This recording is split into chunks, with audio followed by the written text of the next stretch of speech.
đây sự là ta hết chứ. Là nhỏ nè.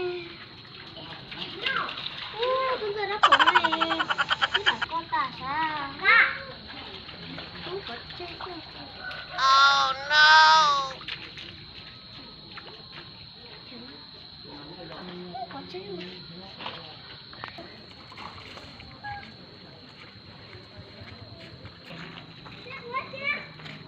Apa? Alo nha.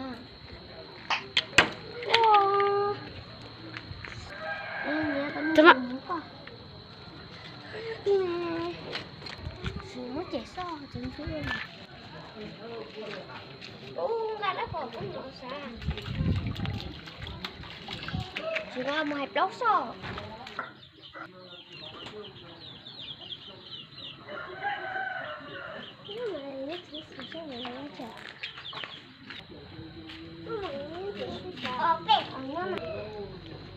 Nhóm này có cái đầu nói cũng cái tôi đâu mà cái gì tôi nói cái sao đấy đây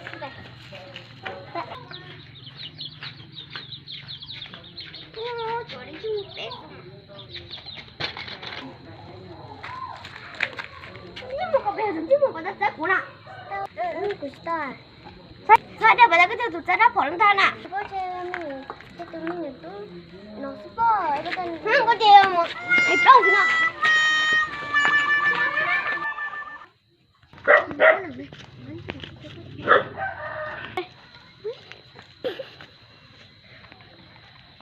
Oh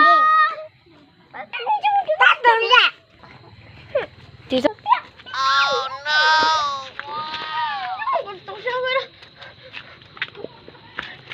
Nhưng mà của em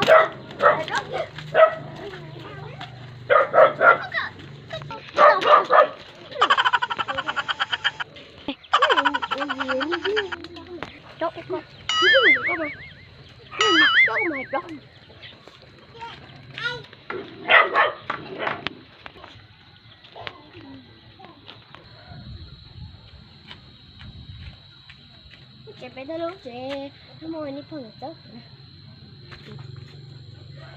người blog của ta kia muốn cũng nhất theo phần tao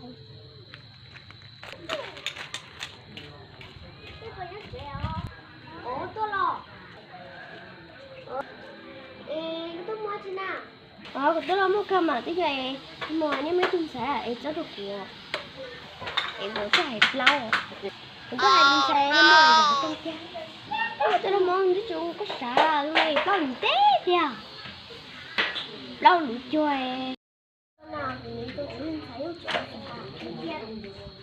chơi tôi có ai chơi nữa nó chơi chả có bố chả nhưng mà ấy có cái nó khỏi cho cái của tôi mà liếc tay trong tay nó nặng tôi hay lắm ở con chú này có biết tôi nó mua chắc của nó ở ra cái mà nó mua của giá rồi tội có sự tội mà cái gì tôi có hai con trước con buồn nhé có gì nào thì cho coi chỉ có lo có hai con tôi chắc còn tôi muốn con buồn nhé